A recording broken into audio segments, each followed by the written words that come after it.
Here's Chris Schmidt. Welcome to it. Great to be back with you on Hail Varsity Radio, presented by Currency for all your equipment financing needs. Go Currency. Chris Schmidt, Elijah Herbel. We were at it yesterday, quite busy. Let me get my bleep together and dive in here on the StreamYard. Can watch us on ESPN Lincoln. Can also watch us on ESPN Lincoln's Twitter. Find and follow us on Twitter at HVarsity Radio, at Schmidt_radio, at Herbal Essence, where you find us on Twitter. Can email, plenty of email that's been stacking up the last 24 to 48 hours. Chris at HailVarsity.com. This is day one of the Mickey Joseph era. It is another day to reflect on the state of Nebraska football. It is also day one of Oklahoma week, which is a monster opportunity, not only for Mickey Joseph, but for this football team to get flipped around. And I don't know how that happens at the rate that the defense is playing, but I like what I've seen from the offense. We can go there. Oh, yeah, Nebraska lost Saturday night, but that's been commandeered by the opening, the names you hear and know and want from a coaching carousel standpoint. And we'll dive into some of the lessons from the Moose/Frost era. I know Moose has been gone, but this was his hire. You want to chime in? How are you feeling as a Nebraska fan a little more than 24 hours after the Trev Alberts press conference? 466-3776. Open phones for you all, hour one. Open phones for you most of hour two. We got to get the X's and O's with Mr. Blackshirt, Charlie McBride, a Monday with Charlie. So we'll get Charlie's take on the game and the decision to move on from Frost. And we'll get Charlie's take, of course, on Trev and what he's steering right now. But, Elijah, it is crazy. We have been through this a lot. Let's count them.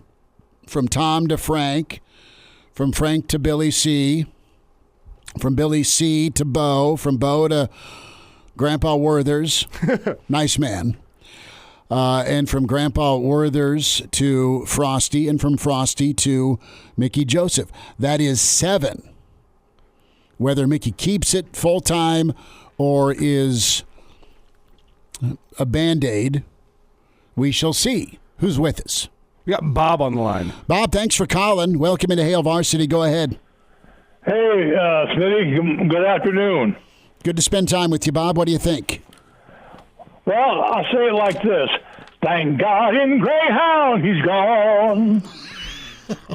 I'll tell you, he's probably a very nice person, but he's proven that he's not the coach for Nebraska.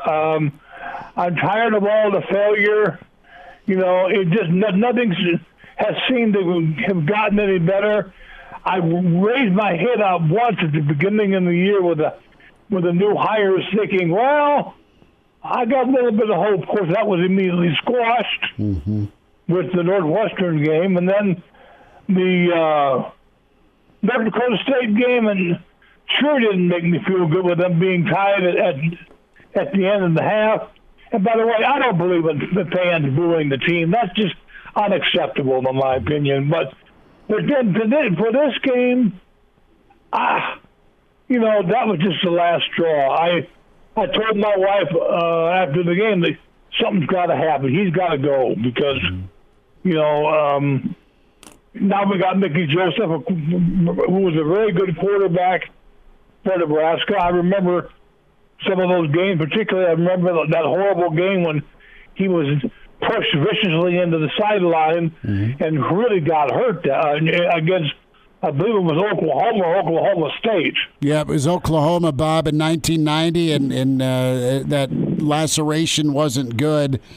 So no. Mickey has got the keys. Mickey's got the motivation, and Mickey's got the guys excited. Bob, thanks for listening, bud. Appreciate your take. And okay. We'll hear from you again. Can join us today here on Hail Varsity Radio. Reaction to Trev, moving on from Scott, if you weren't a part of the conversation yesterday, and we'll also dive into Nebraska's next move, as in Saturday. What's that move turn into? What does that move turn into? If you are put on hold, stay there. Elijah will get your name. We'll get you on. Also, numbers to get in when you hear us in different parts of the state. 1-800-825-5865. 1-800-825-5865. That's toll free for you. And welcome for you to call in. Who do we got, Elijah? We got Chris. Chris, thanks for calling. Go ahead. Hey, guys. Well, I mean, I don't mean to burst anybody's bubble, but I don't think Mickey's a serious candidate. You know, he's not a young man whatsoever, and he's got no experience whatsoever as a head coach, and being just a position coach. And then I also, you know, the thing about that game, what I was going to say, if you know if what hadn't happened didn't, as far as Frost losing his job, was that, I mean, Georgia Southern, I wouldn't say they dominated that game, but they controlled it. Pretty close. Won. They looked like won by double digits. They looked like Ohio State out there, man. Yeah. Rather than throwing the ball. They should have won by double digits if they didn't keep shooting themselves, you know, in the foot. Mm-hmm. And that was a first-year coach second game. So I don't want to hear any business about how it takes 5 years. Well, and first-year coach second game, completely new offense. I went back and looked at the stats, and I went back to 1998 because I didn't think I needed to go any further than that based on what I know about the defenses before that. And it's at least the most yards Nebraska's given up in a game since 1998, 643. Yeah, and that was the Louisiana Tech game with Tim Rattay and Edwards, who still has the record. I think it goes back to 56. I was going to say, I only went back as far as 98 because I said, you know what? I don't think I need to go back any further than this. I doubt anyone in the 90s got over that. Yeah, Chris, let me ask you this real quick. And Yes. Mickey's got a ton of experience. He just has a year of head coaching experience, not at a Division I level. You don't think his years and decades... What if Mickey goes, and we're going to get into this, Elijah, real quickly. What if Mickey pulls off a 7-2 for you? Yeah, I would say that does change things. If he does a 7-2 or better, that's all. Okay. Kind of changes the picture, but still, you know, this is Trev's big hire. I mean, I think one of the reasons he really had to fire Frost when he did was if he keeps on letting him go, you know, he's giving him that extension. That kind of becomes his hire. So he kind of gave him this leash, and it was obviously a very short leash. And the longer he would have let Frost go, the more Frost would have been his hire. Well, in a way, you're so either this would be then his second hire coming up here. You're letting an athletic director. He inherited Scott. It was never going to be his hire. He didn't make the hire, but you got to put a stop to it if it didn't go in the right direction, right. And he did but that. He extended him too. When a lot of people were saying last year, you know, this just isn't. He didn't extend. He never extended Scott. He gave him the family discount of you get an extra year to fix this with new coaches you hired. But nobody else goes 4 years with such a bad record, absolutely, and isn't fired. So you're absolutely that's what I mean right. By extending.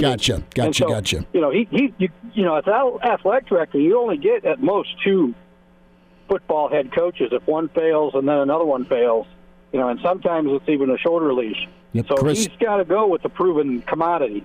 Well, you got to be able to get one here. For Mickey to do that. Chris, thanks for the phone call. Appreciate it. Let's talk about this for a minute. We'll get to more of your phone calls. Number to get in at 466-3776. Who's with us real quick? We have F-Bomb Brian. Okay, F-Bomb Brian. Don't F-bomb, but your take on the game and a thought on the movement away from Frost. Well, I didn't find out about Frost until 2 hours after it happened because I was still hungover. And then here's my take. Okay, I got 2 takes really quick. Mickey Joseph, Trev Albert said that, oh, yeah, it's Mickey's team now. Mickey can do whatever. What that says to me is let's get rid of Chins and let's get rid of Zach Duval because we can't get people off the damn line. You can't. They haven't done it all season. Why you say, oh, well, Zach Duval's doing so great, blah, blah, blah. Okay, then why are we getting overpowered by powder puff football teams? I don't have an answer for you other than there's got to be some sort of accountability on the line with doing the work yourself because they've been in the weight room. Otherwise, they wouldn't be playing. I'd argue it's not a problem that this team doesn't have athletes. It's a problem that these athletes have not been developed into football players. You can put great athletes on the line of scrimmage, but if they're not football players, they're going to struggle. They don't look athletic on the line, though. And I was listening. Sorry, I know this may be competition, but I was listening to Husker Online, and Sean Callahan was talking, and those guys were talking about that the next coaching hire should be a developer and not a recruiter. It's got to be. It's got to be both, but it's got to be a developer first. And I'd caution against that slightly because look at what I mean. The overreaction to Bo Pelini and his antics was to bring in the nicest guy ever in Mike Riley, and you saw how that worked out. And there was no energy. And then the overreaction to Mike Riley was, well, let's bring in the guy that has the most energy surrounding him right now in the coaching cycle. That's Scott Frost. And I don't disagree with the hire at the time, but you got to shy away from overreactions in the coaching world. Whenever you're going for a coaching search, hire. You can't go pendulum. You have to find the guy who's right for the program, and Nebraska hasn't done that. I'd say dating back to, I mean, you could maybe argue that Bo Pelini. They didn't do that since 2008. Yeah. Bill O'Brien. Hey, that's a name. We'll talk about it, Bill O'Brien. F-Bomb Brian, thanks for the call, bud. Appreciate it. I don't discount Bill O'Brien. Bill O'Brien's an angry dude, okay? But he also won with Sandusky sanctions. Mm-hmm. He was incredible when he had to be perfect in the recruiting world, and all he did was leave Saquon and really good defensive linemen and a good quarterback. And he left a lot for James Franklin. And to go 8-4 a year after the nuclear bomb that Penn State totally deserved. Wow. He's in Bama, but man, and I don't know that he's going back to the NFL anytime soon. So I like him. I really like him. I like Campbell. I like Leipold. Those are my three. But here's my thing. I can't make my mind up on who I want. Well, can I just say that any discussion about names right now, aside from a prospective conversation, we're wasting our time right now. Do you know how much can change between now and... I mean, I feel like the date when you have to have somebody ready to go is mid-November. If you're going to be making a change, that's when you have to signed. That's when you have to get it signed. But until then, there's so much that can change, and anything more than just throwing names out there. Like if you're locking yourself in on a candidate right now, you're doing yourself a disservice. The amount that college football and coaching situations can change between now and mid-November is huge. I mean, look at the upsets that happened this weekend. There could be some big name coaches out of a job come November. 466-3776-800-825-5865. Elijah, who do we have with us? He is checking. A line open for you at 466-3776. But reaction to the game, reaction to Trev firing Scott Frost. My thought is this. It was time to go. I think the plan was starting to get put in motion after Ireland because of how that shook out. And then one more slip up was the end. Trev had to do it. Trev had to do it for the student athletes. Totally believe that. But I just don't think things were cordial as much as they needed to be or could have been between Trev and Scott. And you've got a guy in Frost that came in without a landlord that was there, i.e. the absentee landlord in Bill Moose. And Bill is gone. And I liked Bill as a dude, but if you were going to make the Scott Frost hire in hindsight, you needed somebody that was there to keep an eye on him, okay? And Bill Moose was not that guy. You get Trev for Bill, and Trev's going to make you work, right? And he's your boss. You can't have your boss come down to your cubicle and... And you can't tell your boss to make an appointment with your secretary. That's one urban legend that's out there. Day one that Frost is back from vacation. and Trev's in the office. Hey, I'm trying to see Scott. Yeah, you need to make an appointment. That's what he said. That's hilarious. I wouldn't recommend it, but that's hilarious. Who's with us? Before we get out of here, let's get Will on the line. Will, got 60 seconds for you, brother. Thanks for calling. Yeah, glad you're back, Schmitty. Thanks, man. Hey, one thing I just got to put out there, team trumps talent all the time. We've got too many individual talented players on each side of the ball, mostly the defensive side, where the team just stands around and hopes the talent's making the play because the coaches favorite them a little bit from the NIL and the transfer portal. And when you don't have a group of guys that want to play together as one, you end up with big holes in your defense like we have, guys watching the other guys. Oh, the talent's going to make the play. You understand what I'm trying to say, I hope. Absolutely. It's the old adage of, are you playing for the name on the front or the name on the back? Yep, exactly. And I'm a firm believer in that. I've made the mistake bringing in a good player on some of the teams I've coached, and then all of a sudden the rest of the team that used to be really good isn't good anymore. You know what I mean? So I get you.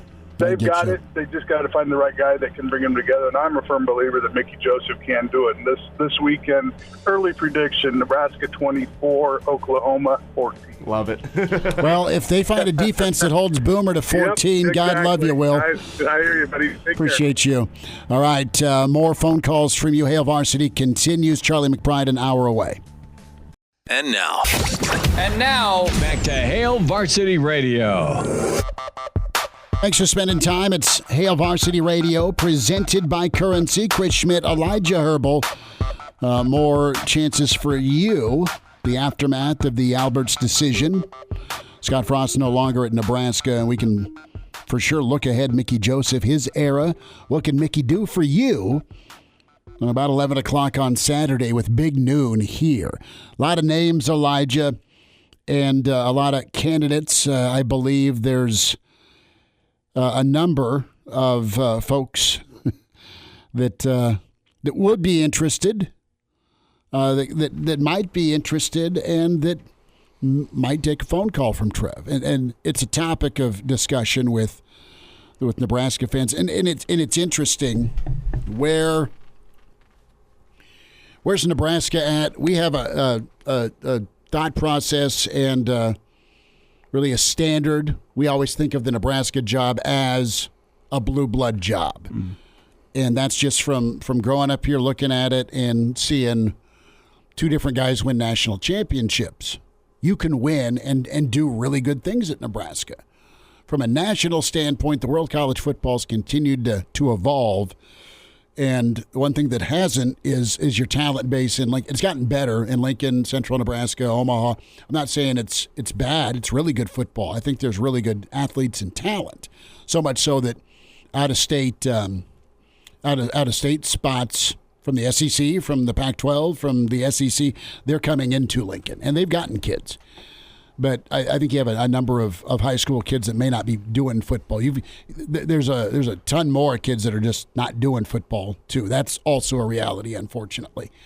So I think that Nebraska is a hard sell, but it's still sellable. And you've got the Urban Meyer name that's out there. You've got the name of a guy like Stoops that's at Kentucky. That's very proven at Kentucky. Also in probably the best job in America in terms of where his recruiting bed lies and what the expectations are around Ohio Kentucky. Valley, yes. Kentucky Valley, yes. And you can go 8-4 every single season and no one's going to bat an eye.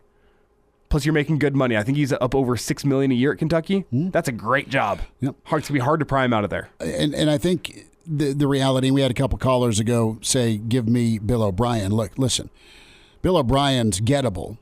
Partly because he's used to being a head coach in the NFL and at Penn State. He knows the Big Ten.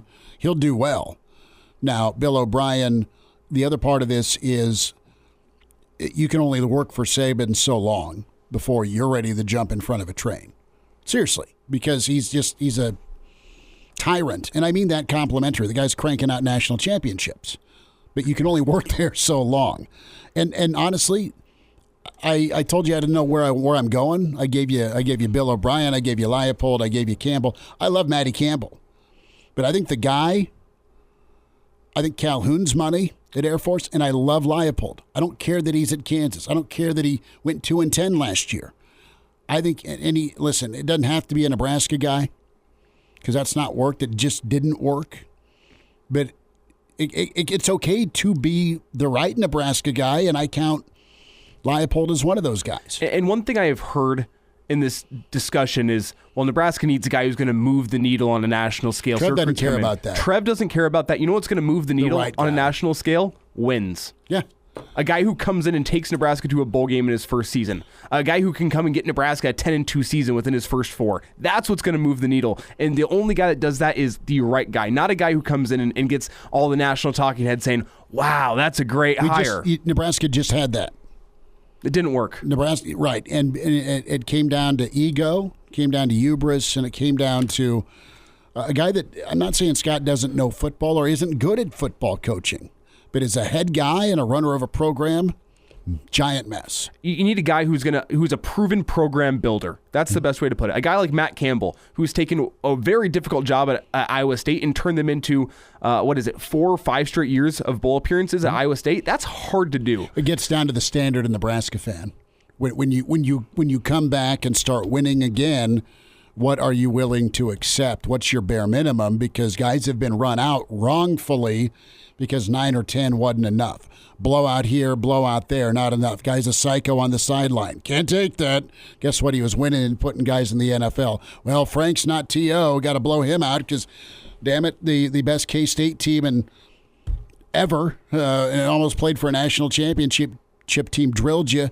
I mean, okay, Nebraska's getting a little bit of football karma here because you're also the only program to whack 2 10-win guys, okay, in this 7-coach game of blackjack we're doing.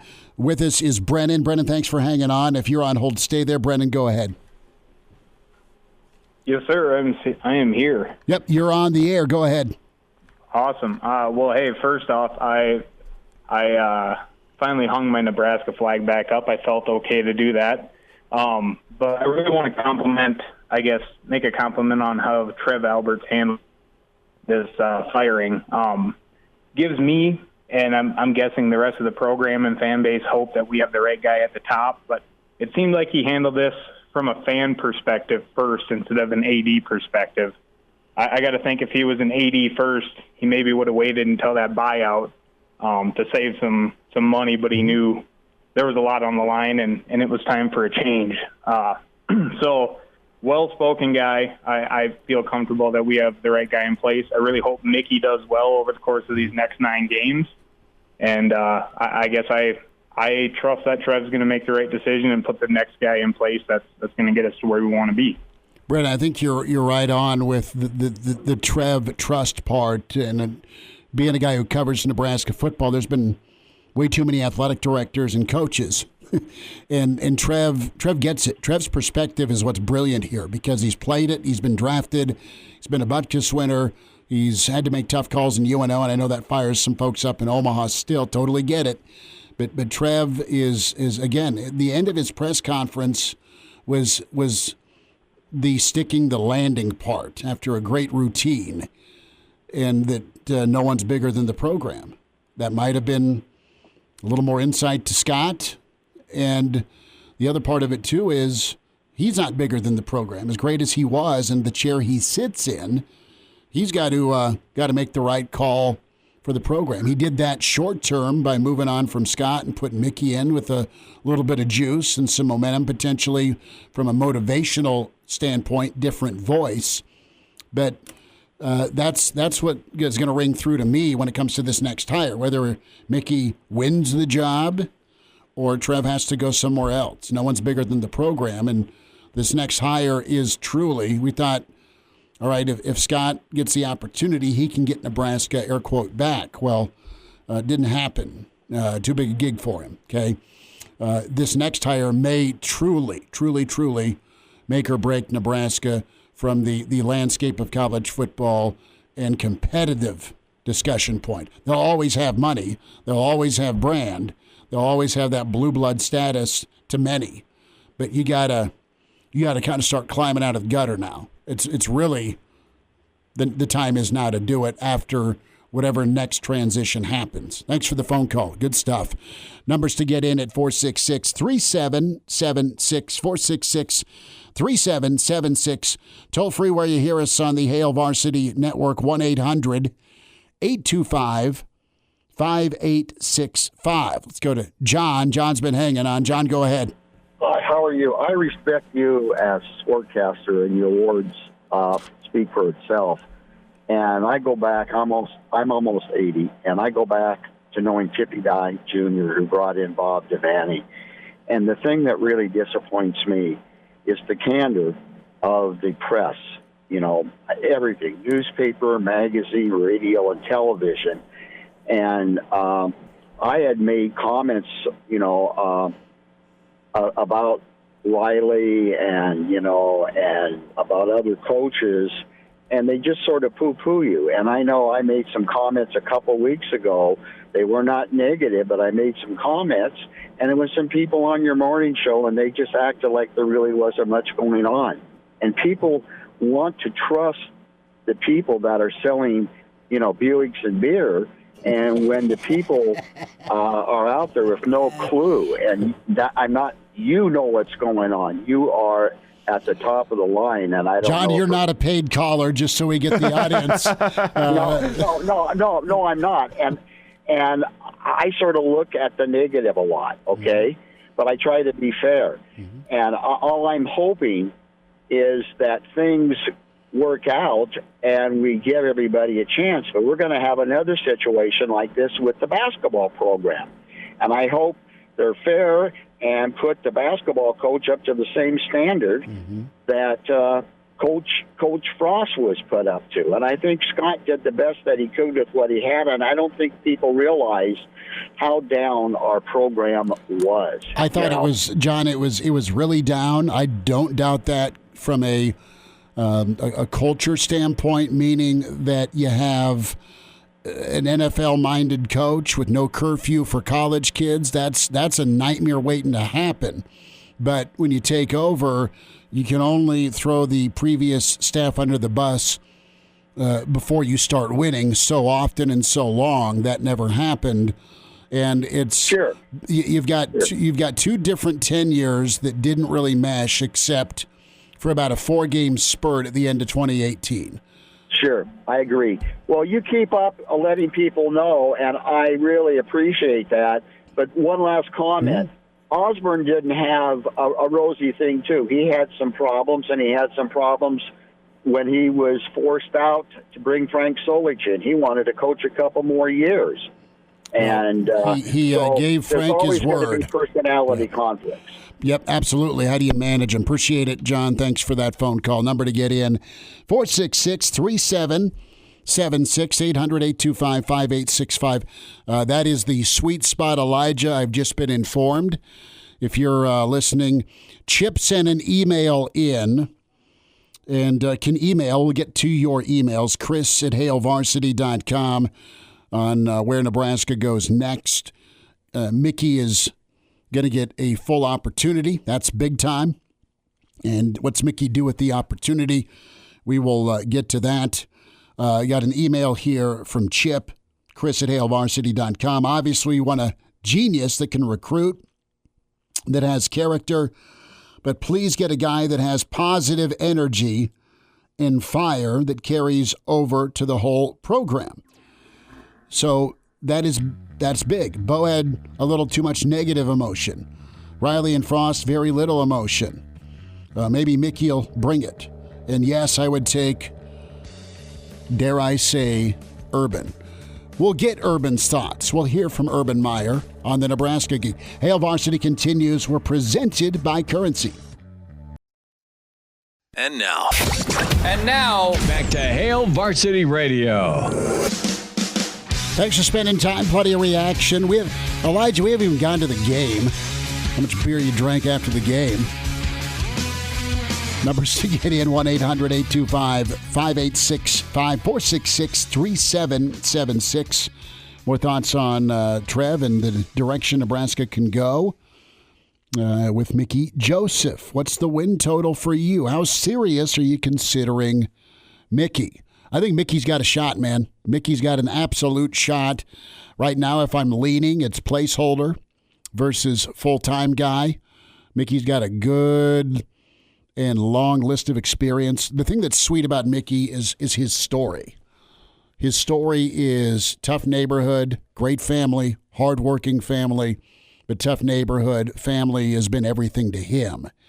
And Mickey treats his kids that he coaches and recruits, or even if he doesn't sign you like family. And it's the perfect parent, so to speak, is what I'll say. Are you your kid's friend, or are you your kid's parent, right? And we know different examples of that. I'm not going to get on that soapbox and start a war, but you know that if your respect level's high, then there's fewer fits in the toy aisle, which is important. And Mickey, man, he does a great job of walking that line between iron fist, but above all, man, he's a motivator. He can develop. He's got an eye for talent. He's got a gift of gab. He's a connector.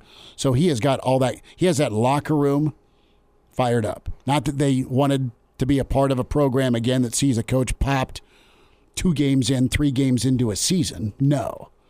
There's a lot of kids that love Frost, and good. They should. And vice versa. But now you've got a chance to go hear somebody different, work for somebody different, and get this thing shifted around. And speaking of that, there was a comment in from a former player, I think it was Fabian Washington, over the weekend. Remember Fabe? And he said something along the lines of, I think it was Fabian Washington, but I know as a former player, along the lines of, within a program, you need to have a healthy fear of making mistakes. In terms of, you need to have that fear, if I make a mistake here, if I get burnt over the top, they're going to pull me from this game. They're going to see if somebody else can do it. That healthy fear of, you know what? If I'm not bringing it at practice, I'm going to be running stairs after practice. Not a complete fear, but a healthy fear of what consequences could come if you're not up to the standard. No. And I don't think you ever saw that healthy fear within Nebraska's program under Scott Frost. Because there was nobody behind you, again, back to building depth and recruiting and development, no one behind you that's going to take your job. Or in some instances, if you were behind somebody and they weren't someone you brought in, you're not going to see time, potentially. That happens in programs. So let's go to Pete. Pete, thanks for calling. Welcome in. How you doing today? We're good. We're busy, man. Pete, what do you think? Well, I'm conflicted. I really, really wanted Scott Frost to work out, but it didn't, so we move on. But listen to Trev Alberts. If you listen to his words, I think he wants to get a coach that's going to reflect Nebraska people and their values. And that, I think, entails you got to be physical, line of scrimmages. You've got to practice really hard. You've got to run the ball some to open up some pass. You have to have good fundamentals and well coached. And I think most Nebraska fans would be happy with that. But one of the things I just want your listeners out there, please don't run Scott Frost down. He's a Husker. He's one of us. He tried. He did what he thought was best. It didn't work out, but he's a good guy. So I'll hang up and listen to your comments. One name that might pop up a little bit in my mind that I thought was an excellent coach was Jerry Kill, and I see he's coaching again, but I thought he got the most out of his players, and I thought he really developed players. He was absolutely incredible at Minnesota. Uncle Jerry was fantastic. He had some health issues. He's still back coaching. I don't quite get what Jerry's deal is or was, why he had to, he left Minnesota for health issues. We're talking 8 wins, 9 wins, and some big-time wins, okay? And then he ends up being a special assistant at Kansas State, and he was a special assistant at TCU for Gary Patterson down there, and now he's at New Mexico State. Now he's a head coach again. And thanks for the phone call, Pete. Appreciate you doing that. No, I think Kill was incredible. I loved Kill. I kind of wanted Kill here when I didn't want him to pop Bo, but I wanted Kill here. If they were going to move on from Bo, then let's go get Jerry. Let's go get Uncle Jerry. And I'm glad he's still coaching again, but his health is dicey, or maybe it's better. I don't know. There was some epilepsy issues, clearly. And one thing I said both to my roommates last night and to some people who texted me was that Trev Alberts is not short of candidates here for this job. And he's going to have a lot of time to think and vet through candidates. This is not going to be a case of, we're firing our coach and we got 2 weeks to get this thing right. He's got time. He's got a long list of candidates to make it through. And I fully trust that Trev Alberts is a guy that is going to do his homework on these hires. So that's why I said earlier in the show, let's not lock ourselves in on one candidate, whether it be Matt Campbell or, God forbid, Urban Meyer or whoever this candidate could be, because there's a long list of guys, and even today, I'm hearing new candidates and going, oh, yeah, that's a great candidate. Why haven't I thought of that before? I'm sure Trev Alberts is going through that same experience. Listen, Nebraska has the money and the resources and the fan base and the NIL to make this a really appealing hire where it can put some recruiting-based concerns to bed. But you got to go get somebody, too, from a recruiting standpoint, that has some pipelines, man. That's the other thing. Like, I wonder about Scott's recruiting pipelines because you could kind of go to a lot of different spots in Florida, and this isn't to bash, it's just a question out loud.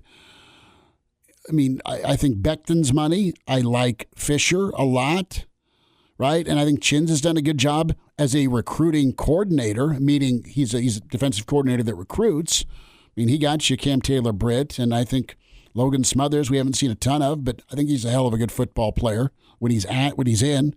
Dicey on that fumble. But so, listen, there are guys, but as a head coach, do you have any pipelines? Do you have any sweet spots?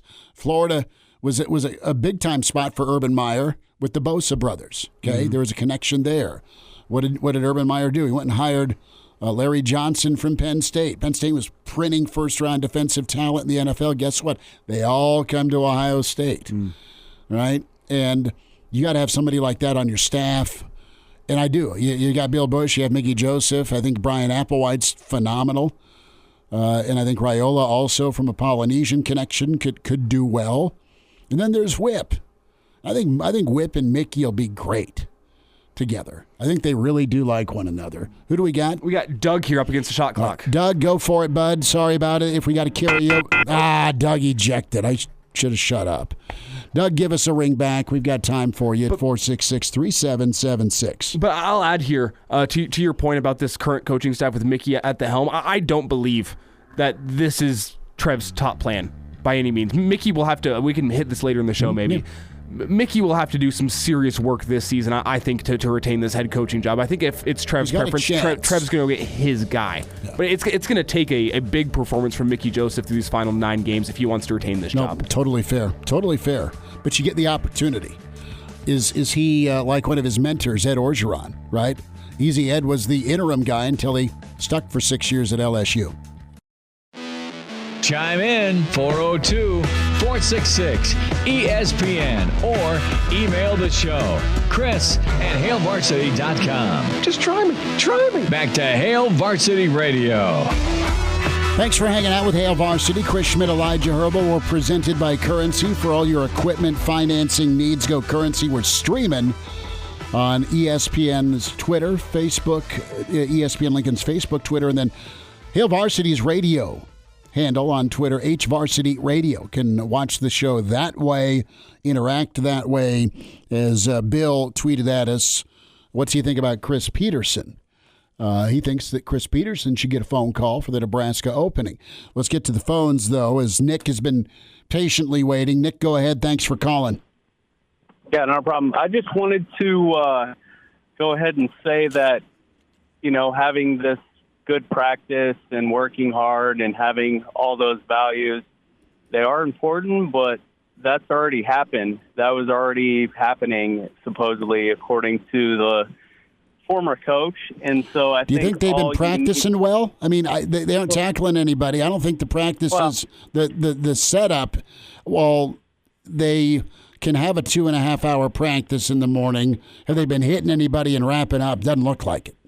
Well, we'll never know. We just believe what we were told, and so that's kind of what we were doing. But Scott Frost, he kind of was that. He was the prodigal son that was supposed to kind of bring it all together. I think what you need is somebody that is a proven winner, and that's what it takes in college football is a proven winner, and that's all it takes. So, who's your guy? A proven winner. You jot any name down on there, as long as he doesn't have to check every single box in that aspect. I think, you have to have... You're probably not going to find a guy that does check every single box. Nick, what about a proven winner that checks the wrong kind of boxes potentially? And I'm asking you about Urban. Well, you have to have some, obviously, morals. You have to, you have to have some, but you also have to, kind of, be under the radar a little bit. And, people will do those things, but never get caught. And the ones that do look bad. And that's what happens. Nick, thanks for the... Go ahead.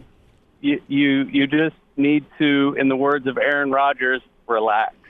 Good work. And find yourself a proven winner. Nick, appreciate the phone call, man. Give us a shout anytime. So what I took away from that is Nick thinks that Trev Albert should be doing ayahuasca during the offseason to find this head coach, in the words of Aaron Rodgers. Possibly. Well, try it at your own risk.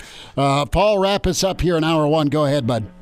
Hey, how's it going, guys? Good. Like most all your callers, we're sad to see the Scott Frost tenure come to an end, but we have to do something.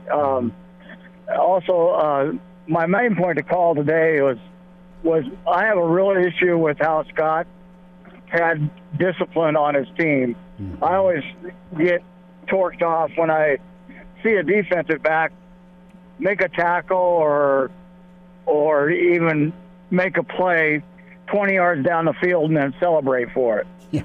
You got torched for a first down. Why are you happy? Right, exactly. If in the first place, it should have been an incomplete pass or should have tackled him at the line of scrimmage. So that kind of stuff, I'd like to see whoever takes over the reins kind of put a nip in the bud on that stuff. Paul, thank you for listening. Appreciate you hanging on.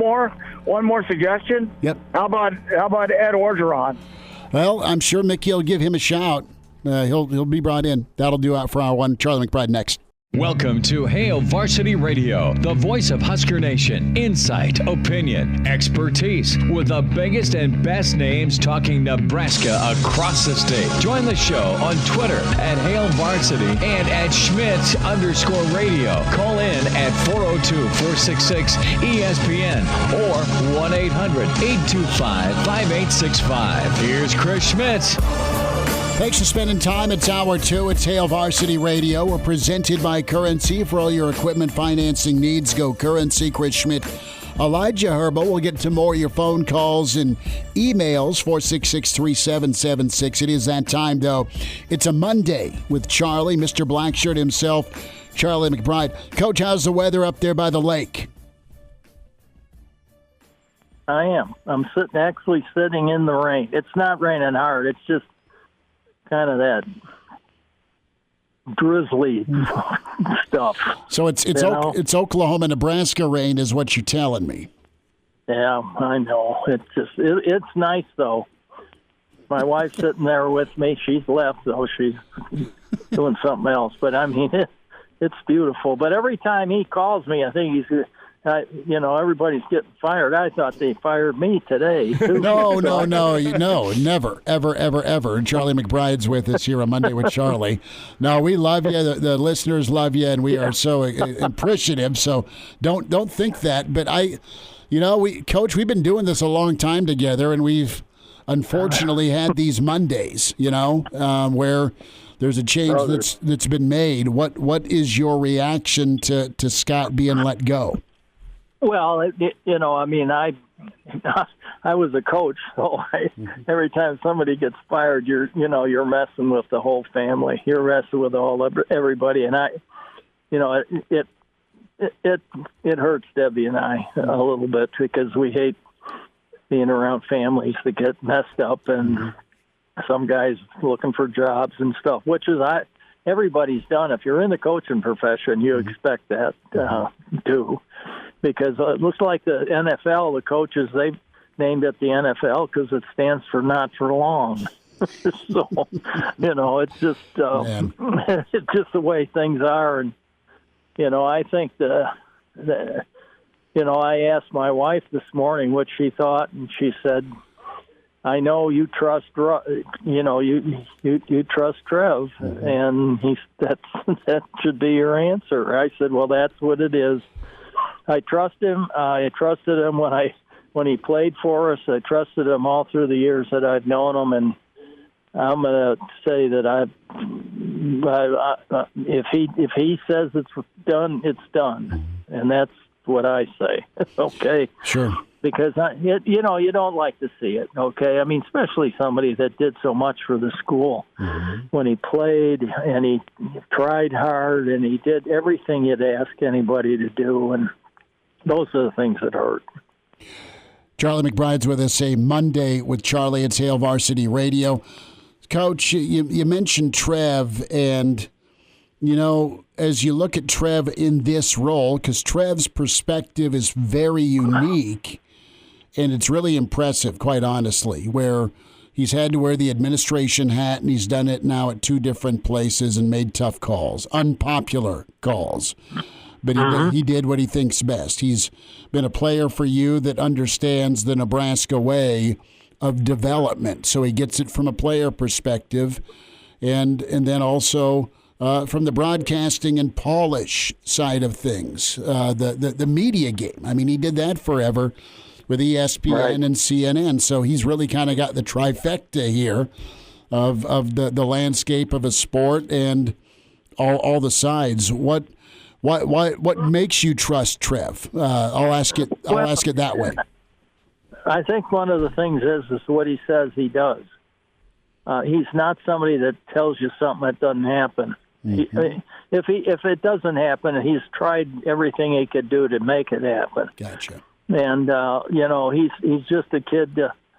When before games and everything, he's one of those guys that always said, "Don't worry, coach." Oh, really? Okay.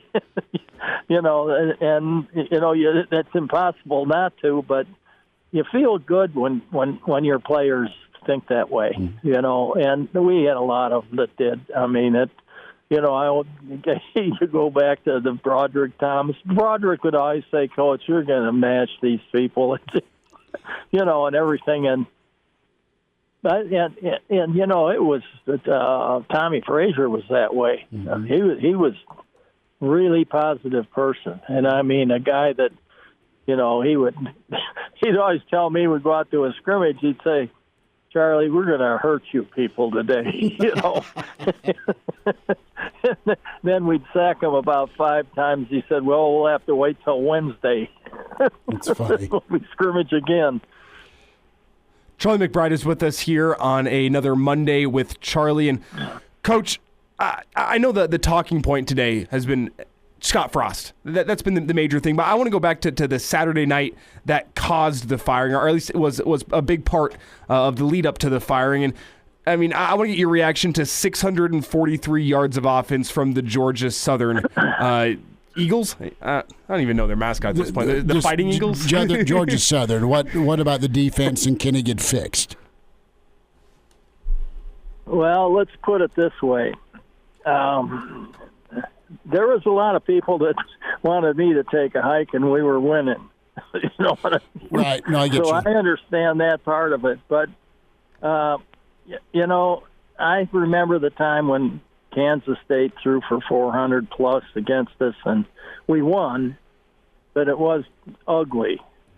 And, of course, I got my name in the paper the next day, which was right. I mean, there wasn't anybody wrong about it. But it was right. And, I think you learn to accept some of that stuff. But when you start getting over 500 or even to 500, you're talking, it's scary, because I don't think I've ever coached in a game where anybody's ever gotten 600 yards.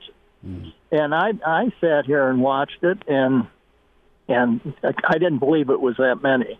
Although they kept running up and down the field, and I kept thinking, here we are, we're going down the field. It's taking us 10 or 15 plays to get there. It's taking them 3 to get in the end zone, or 4.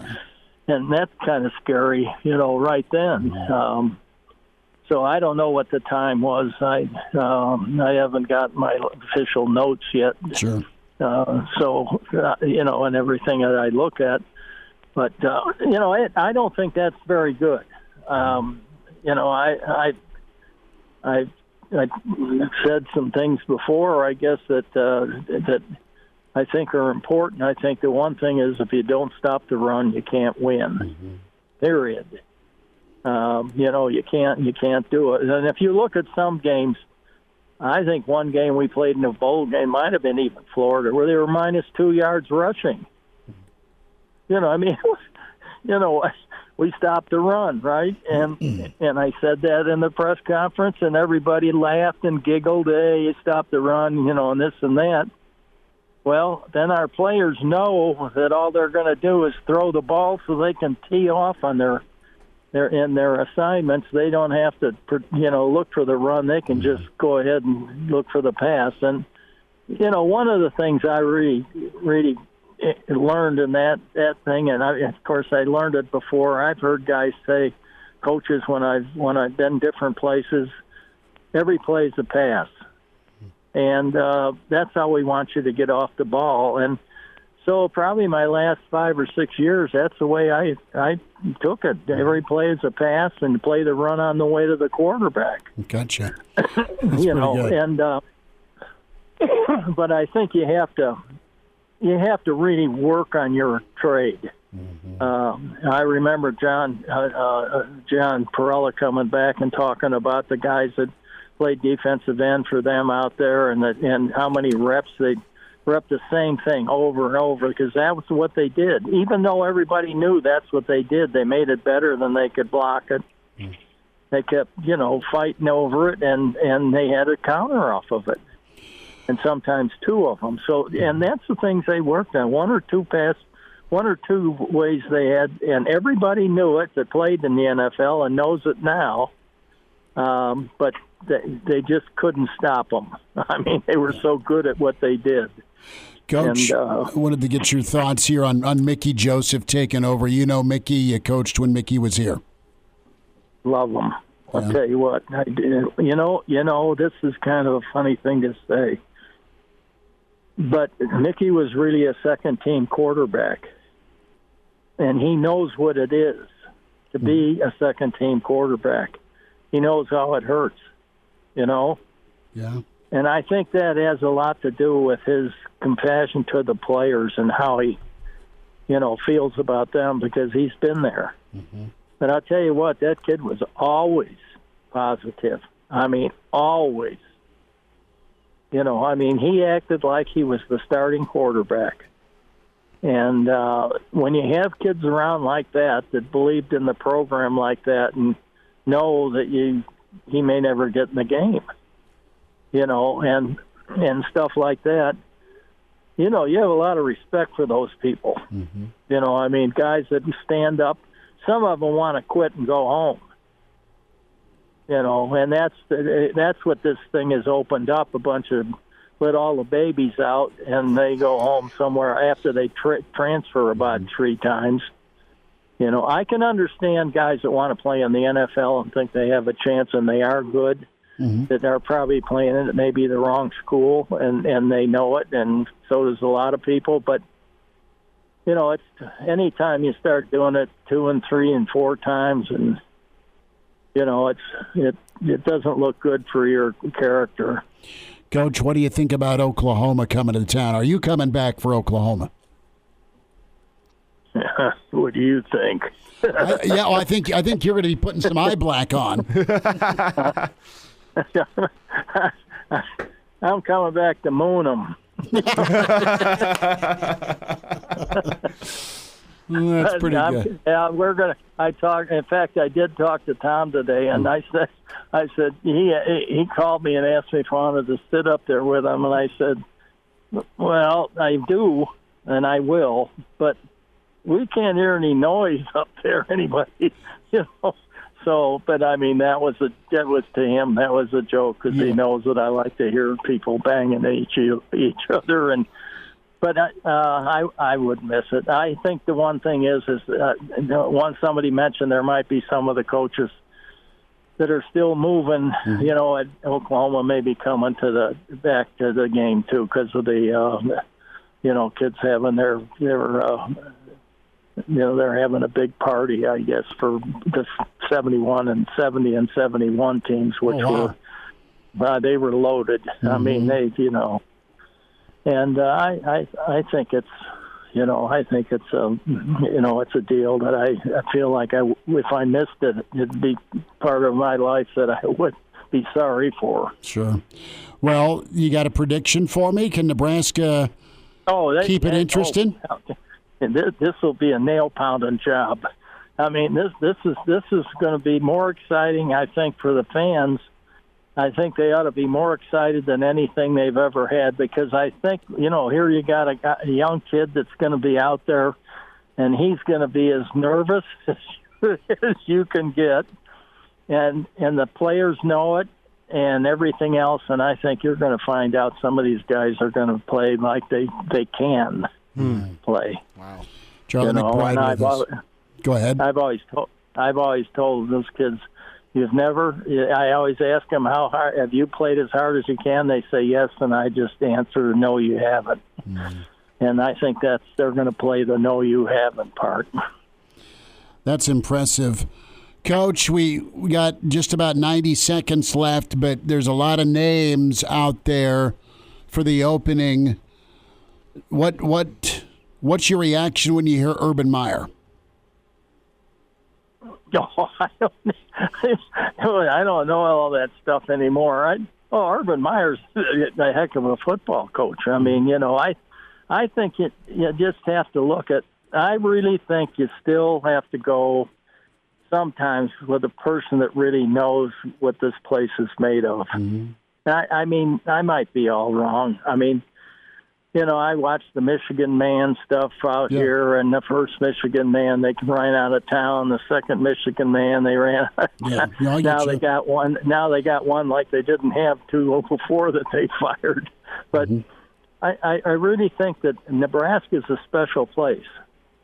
And I don't know if you know me that well, but I had a chance to go to some places before, and I stayed at Nebraska because it's a special place. And the fans are if you're going to work in an environment, you couldn't work for anybody better than Coach Osborne. And we had a great staff, a bunch of good guys that really worked hard. And those things, and the fans, the fans they're the team. Mm-hmm. I mean, they're not just fans; they're part of the football team. And even when they feel bad, they're still part of the team. Charlie McBride's with us, Coach. We will see you this weekend, and I got a plate of wings for you. All right? Okay, do it. Okay. Yeah, I will get you. I'll be there. I know you will. I'll get you some wings. Hey, we appreciate you so much. Thanks for your time today, Coach. Okay, you bet. Bye now. There he is, Mr. Blackshirt, Charlie McBride, a Monday with Charlie. Love hearing from him. Phones are yours. Open up here till 6. Hail Varsity continues. We're presented by Currency. And now, back to Hail Varsity Radio.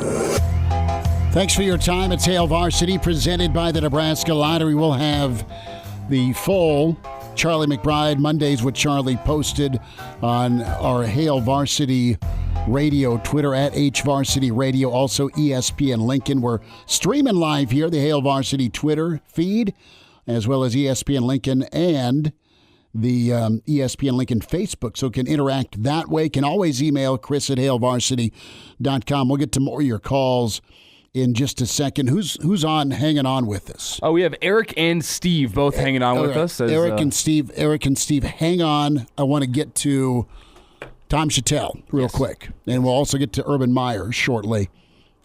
But Tom Chattel sat down with Coach Osborne. We just had Coach McBride talk about the emotions for the weekend.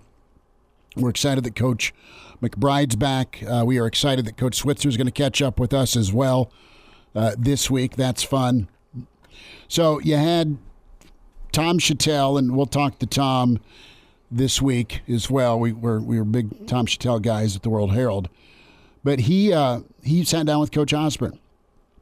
And just to give you a couple, 3 quotes here from Chattel and Coach Osborne. Naturally, it's sad to see that things worked out for Scott the way they did. He was a remarkably good coach. Proved that at Oregon, again at UCF. Went through some difficult things, probably didn't inherit a lot of great talent. Had the COVID year. And then last year he was on the verge of winning 5 or 6 more games. Some of that has to do with coaching, and some of that has to do with the bounce of the football. He didn't have a lot of good bounces. I like him very much personally. Very sorry to see it work out like it did. So that was his take on Scott. His take on Mickey, and that's what Coach McBride was so great about, talking about Mickey's charisma, his personality, his energy. Mickey's a very energetic guy. I like Scott, and like Scott, has a lot of good experience, coached at a lot of places. I'm sure he'll put his mark on the thing and do anything he can to be successful. And the final comment here about Trev, right? Trev's kind of caught in the middle here, right? But that's the job. And Trev has a tough job. He's going to make decisions and get advice from all kinds of people. And he can't just please everybody. And Osborne also went on to say, as he was talking to Tom Chattel, he hasn't spoken to Frost recently, but said they talked pretty fairly regularly. And Osborne would watch practice once or twice a week, and they'd speak after practice or in Frost's office. And Coach Osborne was like, look, I tried not to be intrusive, and I tried to give advice if he asked for it. Is there anything specific Frost could have done differently the last 5 years? And this is Coach Osborne's answer. Again, this is Tom Chattel with Coach Osborne, World Herald. You could always do things differently. I could have, Coach Osborne here, look at his dry sense of humor. I can see him saying it. I could have kicked the extra point against Miami, he said laughingly. If I had known I wasn't going to make the 2-point play, I should have taken the point. And when it comes to the type of hire that Nebraska needs, he used to coach against people and see them in coaches' meetings. And he's been removed enough now that he doesn't have any personal knowledge. There's nobody right now that would jump out to me. It's important to give Mickey every chance to do the best he can. And it'll be interesting with Oklahoma.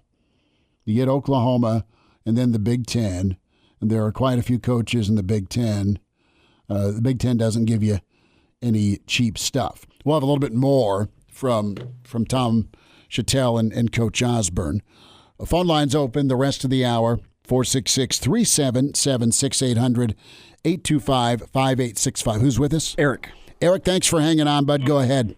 You bet. Hey, how's it going? I'm a fan of the show, guys. Thanks, so man. I got just a couple quick takes. First one about Coach Joseph. I believe he'll have to show improvement, of course. I do believe we probably got the right guy for the job. I just could tell he's going to work extra hard. You know, he's the first black coach at Nebraska Athletics, period. I think that's going to light some fire on him. Of course, he's passionate about it. He played here. He'll be the former quarterback that'll be the head coach that'll probably really do a good job, I believe. That's my first take. And secondly, on the defense, I just believe we need to go back to how we were under Coach McBride, bump and run defense, getting physical, you know, jamming at the line of scrimmage. When you're playing 5 to 7 yards off, these teams are just playing picks and catch, dink and dunking on us. Bump and run defense gives your defensive line an extra 2 to 3 seconds to get to the quarterback, or your blitzes to hit home. There's a reason why we're not getting to the quarterback, because they don't have to. They could just say hike and throw it right out there. It wouldn't matter if you had the Watt brothers and Aaron Donald, you know, on the defensive line, when the quarterback could just hike it and throw it to a wide open receiver. Now, you know, you got to try to tackle in space. It just makes it a lot more harder on the defensive side of things. So, Eric, I'll say this, man, you're right on about some press coverage.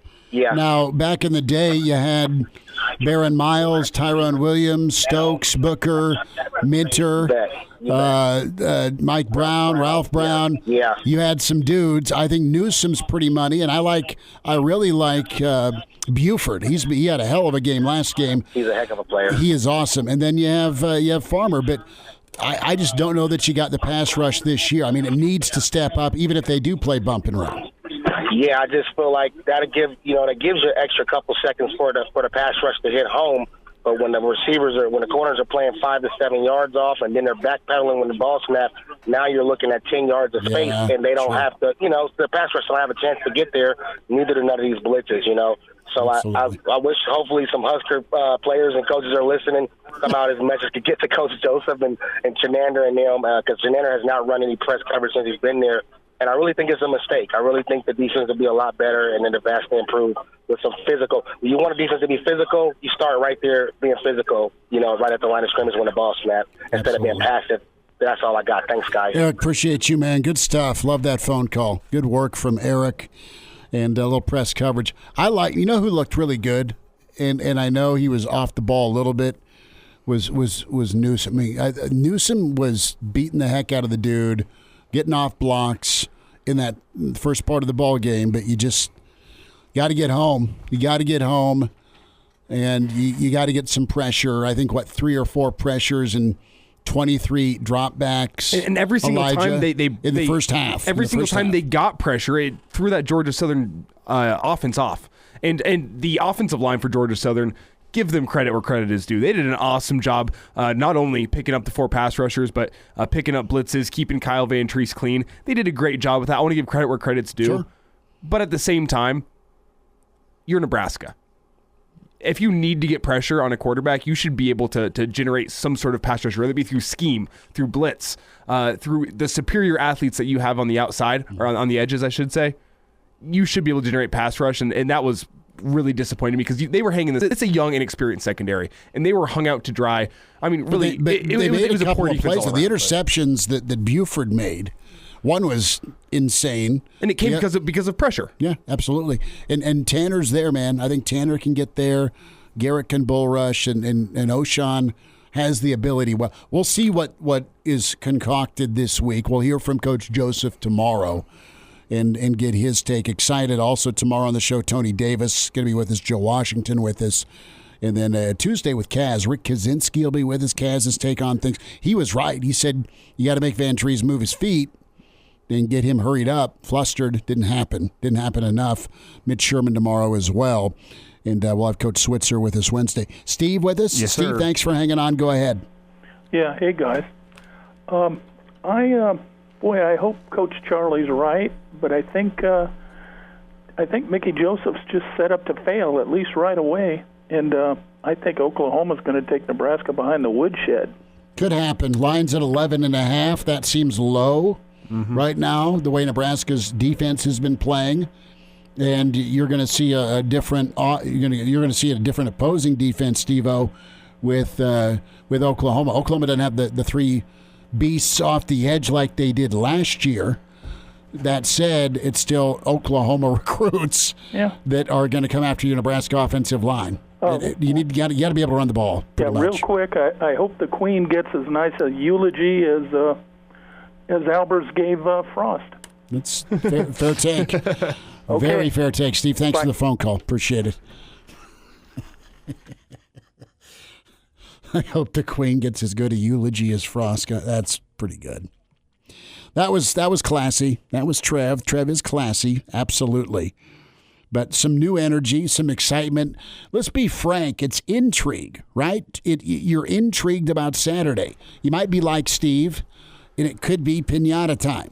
And you could be like Eric and think Mickey Joseph's your guy moving forward. Sure, and you know what? If he gets it handled, that's really cool. I'm somewhere in between. I think that I want to see it. I want to see it. I'm with you, but I do think there is something that a change just at the top can do with the mood of a team, brother, the motivation of a team. It's new voice, and then O'Shawn was coming out of the training facility yesterday and was asked about the change, and I think you've got Mickey from a winning program, and Scott was at the helm of sub 500 and the 8 consecutive one-score losses. We're at 8 now, right? 10. Okay, thank you. Oh wait, I guess Ohio State is the one in there that's. But you're set a record. Yes. Okay, you set a record. I think 9 of the last 10 were. 9 of the 10, because that's right. Boom. Ohio State kicked that late. You won. You beat North Dakota. How soon we forget?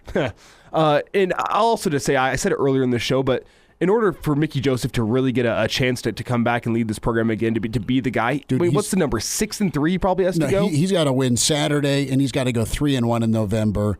And you can misstep, but it's got to be 6-3. 7-2 seals it. It's icing. Who's with us? We've got Mo on the line. Mo, thanks for hanging. Go ahead, bud. Hello. You're on, Mo. Go for it. Okay. I just called. I wanted to say I wish Scott Frost the best, because I think he, with a bad situation, he did the best he could. And I've been watching Nebraska football since Oklahoma lost to Nebraska and snapped their 75-game win streak. So 1959. Which was a long time ago. Yeah. And I've seen a lot of good coaches, seen a lot of bad ones, but I will say, as a fan, if they bring Urban Meyer in, I'm done. We don't need those kind of problems. He left Florida in a scandal. That wasn't us. Mo, that wasn't. Who knows what? Mo, we're losing you. But no, your sentiment is echoed by many. Mo, call any time. Thanks for doing so at 466-3776. Phone lines open. Want to join us here on Hail Varsity Radio. Chris Schmidt, Elijah Herbel. We're presented by Currency. What does Urban think of the Nebraska job? We'll have that next.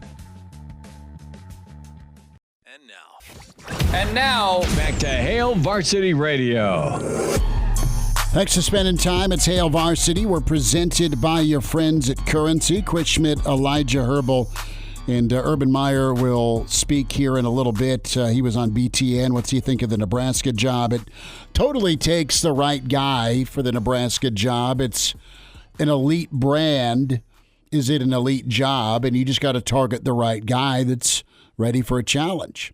And it is going to be a challenge, but it's not insurmountable. You've got to be able to recruit the 500-mile radius, but above all, you got to be able to develop talent. Be willing to develop talent and be good. Be good at your evaluation. If you do land a 3-star or a 4-star, he better be a dude. The 3-star is okay to get when you're competing if it's a guy that's like Kenny Bell or Amir Abdullah, right?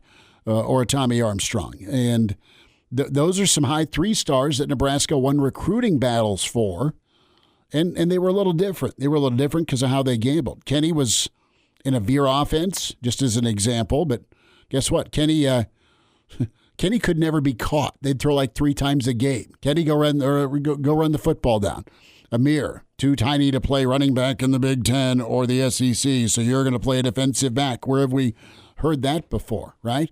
Go get some thick dude named Quincy Enunwa, let him split out, and he may not be a 4-4 guy, but he's going to beat the hell out of your safety and your corner and just get him the football. So Nebraska can find a guy that is a difference maker, and you can develop some difference makers. So when a difference maker goes down, someone's ready to go and aren't rushed into service. Dex, hang on for me.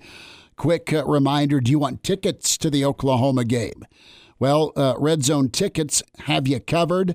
They've been selling fun since 2001. And if you can't go, and you're looking to sell some tickets, Red Zone Tickets buys and sells tickets for you, all types of events. But we're thinking Oklahoma, Nebraska this weekend. Also, Husker Volleyball, Nebraska football tickets, NFL action. What a great opening weekend. We'll get to that at some point. Creighton basketball concerts. Dave Matthews going to be in town, so they are your spot for that as well. RedZoneTickets.com is where you go. They're locally owned. They're from Omaha. They're amazing people, and they are reliable. And they're a local source. Local is better. An A+ Better Business Bureau rating, and 100% guarantee on all dollars. You'll receive authentic tickets and experiences. You'll never forget that. Get the bucket list crossed off and create those memories that last a lifetime. Visit RedZoneTickets.com. That's RedZoneTickets.com. Tex, thanks for hanging. Go ahead. Hey, thanks a lot, Schmitty. I'm probably like 99+% of everybody listening and beyond that hopes Mickey Joseph can make it after this year and get a 4 or 5 year deal. But if not, there's a name I really haven't heard much of, and it ties in with the game this week. Is Bob Stoops on anybody's radar? I mean, he's played Nebraska a handful of times. He knows the lay of the land as far as the Midwest goes. I just want to know what your thoughts were. Bob, in text, it's awesome to hear from you again, brother. Thanks for listening as long as you have. I'll say this. Bob's been mentioned. Bob's worth a phone call. I talked to Dean Blevins and Coach Switzer this morning, and they just shook their head and kind of grinned. Good idea, but it isn't going to happen because Bob's got his kids playing here. So Bob's going to be here watching his son. He kind of gets bored. So, yeah, he did Big Noon on Fox last year while Urban was getting blasted out of Jacksonville. But seems like the type of guy who enjoys the stress-free lifestyle of retirement. He has done his time. He did 18 years. He did 18 years at Oklahoma. He won a national championship, played for 4, and he fed the monster, as Coach Switzer talks about. You got to feed the monster. The monster is that football program. That is winning ball games, winning big ball games, finishing in the top 5 or winning a championship. You got to feed the monster. And he handed off to Lincoln Riley. Now, he was right to do so. He was selfless to do so, but got burned on it. So now his old partner's Venables is back. That's fine. But Stoops is he's probably right around 60. Mm-hmm. I think so, 60, 61. Looks great. Doesn't look 60. There's a lot of 40-year-olds that look 60 that are coaching in the Big Ten. So, no, you better – I don't believe so. He's turned the NFL down, and he turned Oklahoma down again. To me, Trev Albert said yesterday that he wants a guy that is fully committed to this, a guy that doesn't have a lot of hobbies. And Bob Stoops does not strike me as the type of guy who is, A, willing to be in this for the long haul it's going to take to rebuild this program, and B, not the type of guy who is going to fully dedicate himself to this. Just in terms of the fact that he is enjoying retirement right now. And I don't think he needs to see his name up in the limelight ever again. You'll see his son. I mean, exactly. Coaches sacrifice every Friday night their kids ever had, or dance recitals ever had, or family ski trip, because guess what? It's signing day over spring break. Do we have time for one of Urban's? Yes, we do. All right, Vic says, bleep Urban Meyer. I will absolutely stop watching Nebraska if they hire Urban. Vic just saying, and he hopes Mickey, if Mickey can go 5-4, does he get the job? Fair question. I think he's got to exceed that. We got to figure out who's really interested in Nebraska. And I think Trev, how much of a sell job does Trev have to go to or go with? Here is part of Urban on the Nebraska gig on BTN. Especially for the older people that grew up in the Tom Osborne, Devaney era, where, I mean, they were top. They were the Alabama of college football, and they had great players, high draft picks, the offense that you couldn't stop, the black shirts on defense. So, they had an identity in Texas recruiting and California recruiting.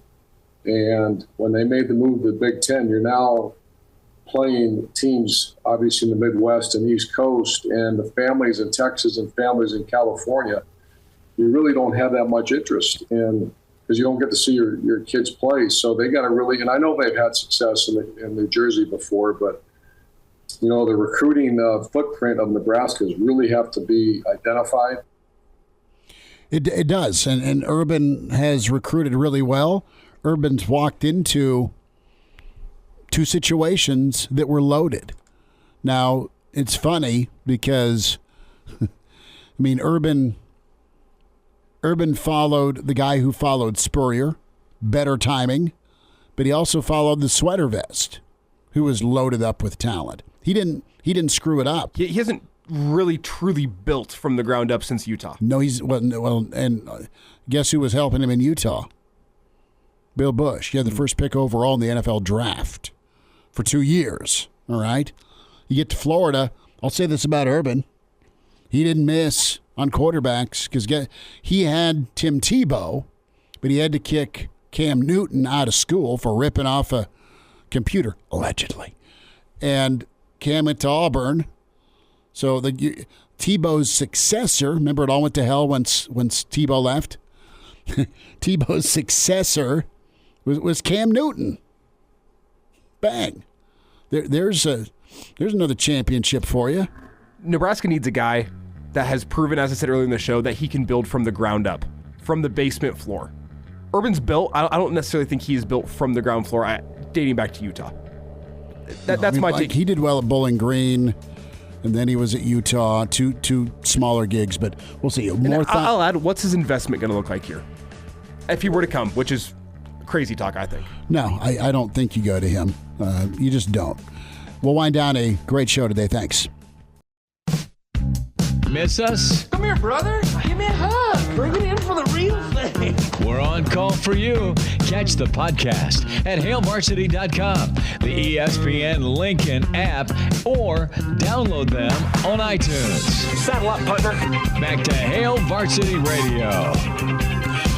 One final time, Hail Varsity Radio. We're presented by Currency. And don't forget, man, it is going to be rocking. It is Oklahoma-Nebraska week. We got Coach Switzer coming on with us. We are going to be at the bar. The bar, 16th and P. Seth and Gregor's, your friends from Lazari's. The bar is an institution, right? And we are going to be there 7:30 to 9:30 pre-gaming for you at the bar with the weekend edition Saturday. And, yes, post-game as well. I know that's a Saturday deal, but come see us. Come hang out. Are you stuck here, dude? To be determined. It may be that way. You are trading every holiday known to man over the Christmas and New Year's, aren't you? I'm just trying to think how electric post-game show from the bar will be. Well, it was great for Iowa. It was incredible for Iowa, but it was last year. It was just the fact that you urinated down your leg and lost a 2-touchdown lead against that offense. Imagine, though, if Nebraska were to take down Oklahoma in a post-game show at the bar. Oh. We might not be able to hear. You might not be able to hear yourself. That'll be fun. Well, I challenge you, Greg, to quote Animal House. Buckle up, please do so. Hands on the wheel, eyes and mind straight ahead. The driver has one job to do. That's buckle up and drive safely. That's two jobs. This message brought to you by the Nebraska Department of Highway Safety Office. I have begged you all for emails. You've answered the call. I need to start reading some emails here. Mm-hmm. Let's start this, too. If you want to ask Coach McBride something on a Monday with Charlie, we need an Uncle Charlie mailbag. Yes.